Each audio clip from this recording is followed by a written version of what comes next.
Tu as déjà eu cette sensation d'avoir travaillé dur. Et pourtant, ton compte en banque ne suit pas? Tu n'es pas seul. Aujourd'hui, on va parler d'un sujet que l'école ne nous a jamais vraiment enseigné, l'intelligence financière. Pas besoin d'être un génie des maths ou un expert en bourse. Dans cette vidéo, on va vulgariser ce concept, te donner des astuces concrètes et surtout te montrer comment commencer à investir, même avec peu d'argent. Si tu veux transformer ta relation avec l'argent, reste bien jusqu'à la fin, parce que c'est là que tout commence. 1. Comprendre l'intelligence financière.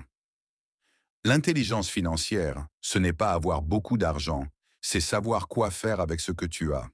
Imagine ton argent comme une graine. La plupart des gens la mangent, les autres la plantent, l'arrosent et la regardent grandir. L'intelligence financière, c'est apprendre à planter cette graine. Elle repose sur 4 piliers. A. Gagner plus intelligemment, augmenter ses revenus.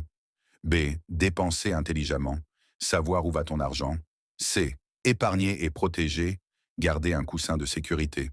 D. Investir, faire travailler l'argent pour toi.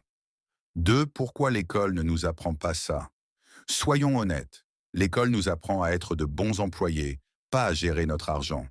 On nous apprend les équations, les guerres mondiales, mais pas comment payer nos impôts ou faire fructifier 100 euros. Résultat? Beaucoup de jeunes adultes se retrouvent endettés dès le départ. Mais la bonne nouvelle, c'est qu'il n'est jamais trop tard pour apprendre. L'intelligence financière, ça s'acquiert, peu importe ton âge ou ta situation. 3. Les erreurs financières à éviter absolument. Première erreur, vivre au-dessus de ses moyens. Vouloir impressionner les autres avec des choses qu'on ne peut pas se permettre, c'est la route directe vers l'endettement. Deuxième erreur, ne pas suivre son argent. Si tu ne sais pas combien tu gagnes et combien tu dépenses, ton argent disparaît comme par magie. Troisième erreur, penser que l'investissement, c'est que pour les riches. Faux. Aujourd'hui, tu peux commencer avec 20 euros, même 5 euros. L'important, c'est de commencer. 4. Les bonnes habitudes à adopter. Maintenant, les bonnes pratiques. D'abord, payez-vous en premier. Dès que l'argent arrive, mets 10% de côté, même si c'est 10 euros. Deuxième, crée un budget simple. Pas besoin d'être un pro d'Excel, juste savoir où va ton argent chaque mois. Troisième, apprends à différencier les actifs et les passifs. Un actif, c'est ce qui met de l'argent dans ta poche. Un passif, c'est ce qui en sort. Une voiture de luxe? Passif. Une action qui te rapporte des dividendes? Actif. 5. Comment commencer à investir? Investir, ça fait peur au début, mais c'est comme apprendre à nager. Tu commences petit. Aujourd'hui, tu as plein d'options. ETF, panier d'actions, diversifié et accessible.